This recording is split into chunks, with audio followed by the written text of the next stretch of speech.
Hey everybody, it's Coach Eric with Griffin Fencing and Fitness Studio, and today I am at Savage Suiting with Matt Savage. Hey guys. And we're going to be talking a little bit about how you got started. That's great. So how long have you guys been here? We'll be at 2 years in March. It's been a whirlwind, but we're finally approaching some 2-year stability. Okay, awesome. Yeah.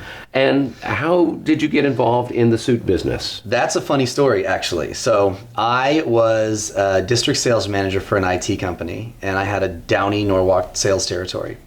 And I had this tiny little man come into one of my customers' office with a rack of suits. He pops up a tent, a guy walks in it, and pays him $100 for a suit.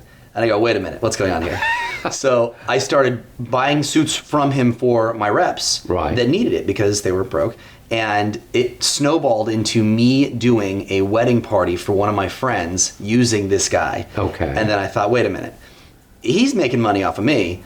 I'm good at cold calling, so I'll just go find my own wholesale distribution. And so I did. And that's how that started. I started doing wedding parties inside people's homes. They would have a barbecue for their friends. I'd roll my rack of suits in, I'd fit them, and they get to keep their suit. Okay. And that's how everything started. Now, and that's not your day job then? That wasn't the time, no. What was your day job back then? I was a district sales manager for an IT company, so I would manage a branch of sales reps, driving all over California, trying to close deals, and then on the weekends I would do this. Okay. Yeah.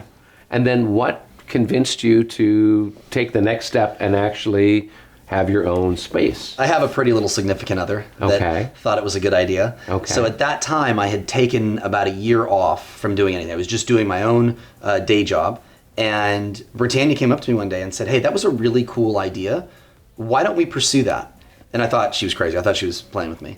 And she was serious. Why don't we open a store where you can offer an experience to a guy, because guys don't have that. Essentially, without, we didn't coin a phrase or anything, but it's like say yes to the dress for men. Where they can come in, have a cool experience, feel pampered, get a shoe, some denim, and have a wardrobe in one spot, all at price ranges that are satisfactory for them. So we start at $200 and go up from there, and every guy can get an experience, an education. And so that's why we have the B on the wall as kind of an homage to her, that she was willing to be crazy enough to jump into this with me. Okay. Yeah. Well, great. So obviously suits can be purchased in any number of locations, even a pop-up at somebody's office. Yeah. But what would you say makes an experience here at Savage Suiting particular? How do you identify yourself as your niche, so to speak? I think the number one thing is you're going to get the business owner, Britania and I, in a personal relationship. I had found in buying suits, a lot of the time when I go to a box store or a bigger store, it's not personal. It's a sales endeavor, and that's kind of it, and that's fine. But we wanted to change that. We wanted a kid going to prom to feel like he knows how to wear a suit, what size he is. We start at $200 and go up from there, and the experience is the same regardless of how much money you spend. Okay. So the biggest difference for us is that a guy will get a pair of pants that fits him, that may be a different size than an off the rack at a normal store than the jacket that he gets. So everything is a personal measurement, and you get a suit that really fits you. Okay. I think the biggest thing though, it's a product, it's a suit, that's fine. It's the relationship that you create with the customer, where you can have a conversation that doesn't have anything to do with suits, and then, oh, by the way, let's get you fit real quick. Right. So with our videos, we're usually talking about challenges you have as a business. So is there a particular challenge that you want to share with the Facebook group or the YouTube group here and let them know how you've overcome it with or how you've dealt with it? Yeah, so I think the biggest challenge is we are a family. We have 4 kids. We run a business together. We run a household together. And in the household, that's kind of a natural role dispersion where we understand, okay, we just, everybody fills in the gaps. We do our own thing. We do things collectively. In a business setting, we didn't know where we were going to land with our role. And so for literally the first year, we spent time figuring out, well, what if I'm doing this, what are you doing? And vice versa. And so that was the biggest struggle, really, working together in a relationship with a family, figuring out how to get along every day, build a business. What are you going to do with your time? What am I doing? And so I won't say that, I think we were very lucky to figure it out as quickly as we did, because we have a really good balance now where she fills in my gaps, like you just saw. We work together really well and we don't step on each other's toes. But I think the biggest thing is that we trust each other with the roles that we have. Like, she does the entire back end of the business now, and I don't even want to look at it. I honestly don't. But that's because I trust her. Like, I don't need to look at it. I don't need to waste my time checking on her when I've got 1,000 other things to do that will grow our business. Right. So that was the biggest struggle for us, is working together and figuring out how to work together really well. So with that whole identification of roles, that was something that happened just accidentally, or over time these things started to sort themselves out? What was it when you were first going in?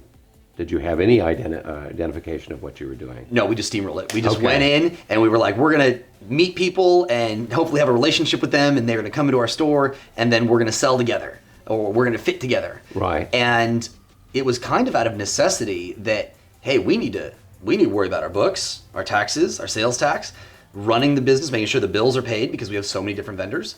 And she grabbed it and took it and made sure that everything was great. And she does a great job with it. Now, probably a lot of people work, they have a separate work life, they have frustrations at work, they go home, they have a break from that, and vice versa. Right. You don't have that same situation. That's right. So what are some techniques or some things that you've done to obviously deal with the stresses that are inherent in this sort of, there's no break from each other? Yeah, you know how they call it a situation? work wife? Yeah. It's the same. So what have you done to kind of find a balance in that situation? I think the thing that helps us out the most is that role dispersion. When we're here, we're still talking to each other. We're working together, yes, in the same room, but we're not doing the same role. So we each have our own individual jobs. This thing for us is like a child, right? We're building something, we're raising it, we're growing it, nurturing it. And we take a lot of pride in the fact that we've done that together. You know, it wasn't my business that she just said one day, I'm gonna take over your books. It was our business that we conceptually did everything together. We built this place, we designed it, it was blood, sweat, and tears for us. So I think there's a lot of pride in the fact that we did it together. And so this is our little space that we've grown and raised. So I think there's a lot of pride and ownership for us that we did it together, right? And that helps a lot. But also having a personal relationship where we can leave work here and go home and be parents or date each other. Right. You have to have a personal relationship with anybody if you work with them. Right. But now that we're going home and managing kids and everything else, we need time by ourselves. Yeah. No, that's important. And obviously having good communication skills and open, honest communication makes the whole process a lot easier. It does. Yeah. Well, and that's the secret to all relationships, you know. If you could then go back in time, a couple years past, and tell yourself what to do next time so that you'd be one step ahead of yourself. Yeah. What are some of the key points then that you've learned from this whole process and experience? Yeah. So I came from a sales background, and sales for me was get on the phone, get a meeting, get a contract, get out. And when we started this thing, I started just hammering the phones. Hey, come into our store, want to invite you. And I was almost like hard closing people over the phone. And that wasn't profitable. It wasn't organic in this type of an environment. And so Britania said to me, just trust the process, let it be organic, build relationship, and see what happens. And so after like the first 3 months of doing that, I stepped back and I kind of let it happen. And it allowed the interpersonal relationships in the shop to just kind of take shape, where people just wanted to come by and say hi. They come by on a Friday, sit down and hang out with us and just talk.